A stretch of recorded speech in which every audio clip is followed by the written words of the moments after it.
تسا نبی دی ناموس نال غداریاں کر کے پیسے لڑ دے ہو قوموں کو، تمہیں پتہ ہی نہیں ہے حضور کی عزت کا مسئلہ کیا ہے۔ تو رب سب سے بڑا غیور ہے۔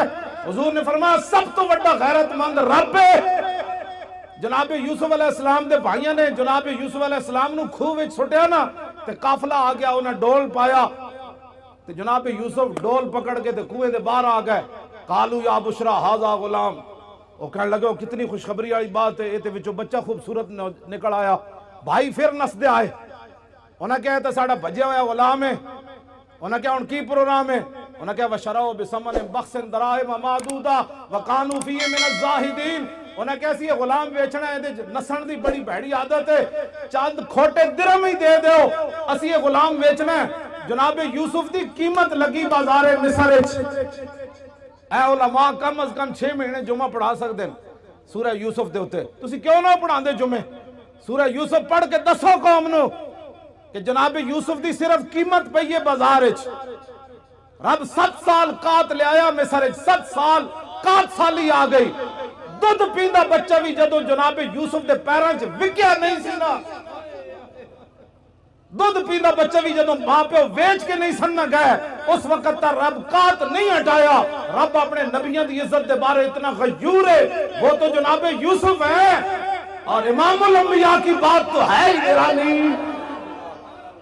اسے زندگی نو کچھ نہیں کرنا، اسے زندگی نو حضرت خبیب بن عدی دی قبر ہے جی کدھر نشان، حضرت خبیب بن عدی صحابی رسول دی قبر دا نشان ہے۔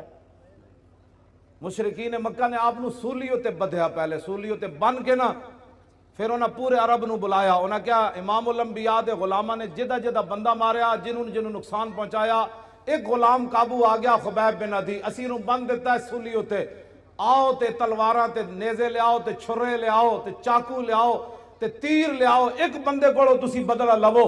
تسی سوچ سکتے ہو ایک بندے کو کتنا بدلہ انہاں لے ہونا۔ سب تو زیادہ ظلم خبیب بن عدی نال ہویا، انہاں کینچیاں نال آ کے آپ دا ایک ایک جسم کٹیا، اور آپ نے پھر تختہ دار ہوتے ترانہ پڑھیا۔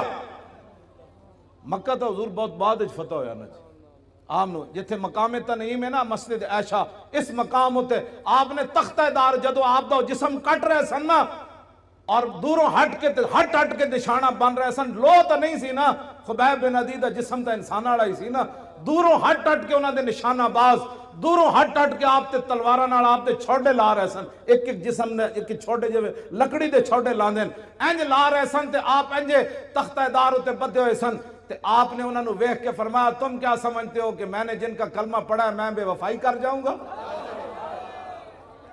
آپ نے تختہ دار ہوتے پھر ترانہ پڑھیا، اور ترانہ تا محفوظ رہ گیا کہ حضرت سعید بن عامر الجمحی بعد جدو مسلمان ہوئے تے حمص دے گورنر بنے، تے فاروق اعظم کو شکایت آئیاں بھئی گورنر نو مرگی دی بیماری ہے، 4 شکایتان، اے علماء بیان کرو، اور کیوں نہ بیان کر دے تسی سیاست؟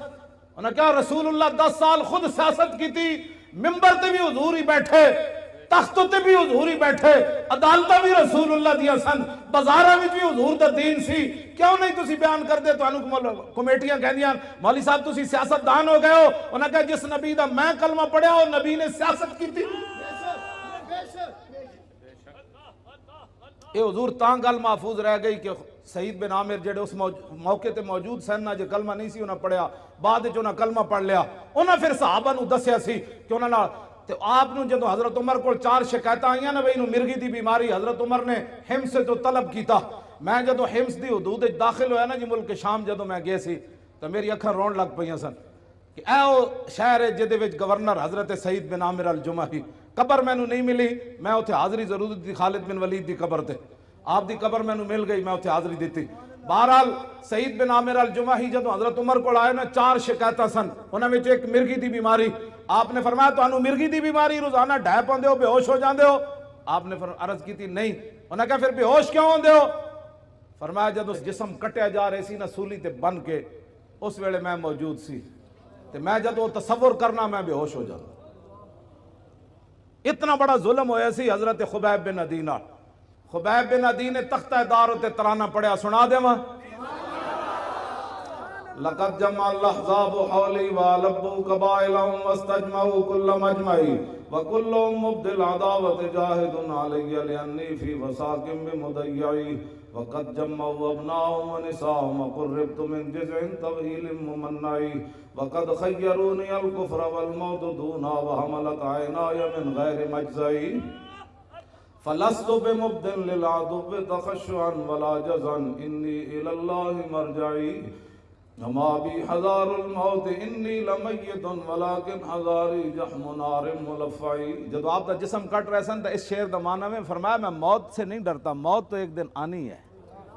وما بی حذار الموت انی لمیت، فرمایا موت میرا کچھ نہیں بگاڑ سکتی، آج نہیں تو کل تو اس نے آنا ہی تھا.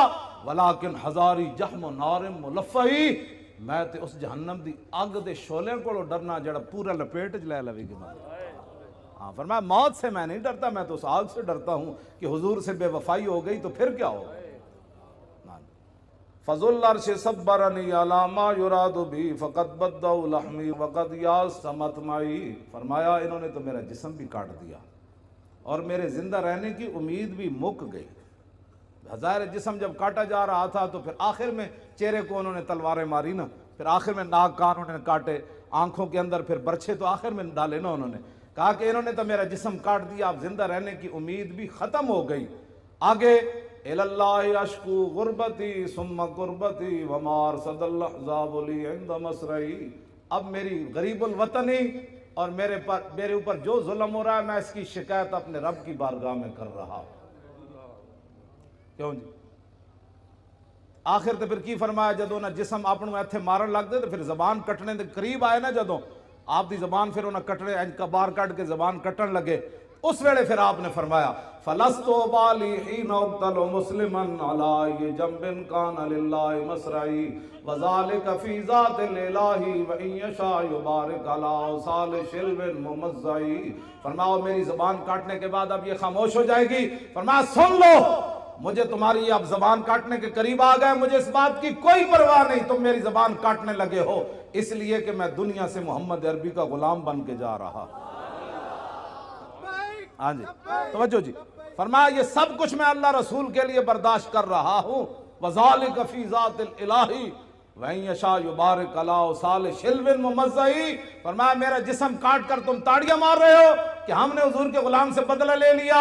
فرمایا جس رب کے لیے میں نے یہ اذیتیں برداشت کی ہے نا، میرا رب قادر ہے میرے کٹے ہوئے جسم کو پھر جوڑ دے گا. ایسے کر دے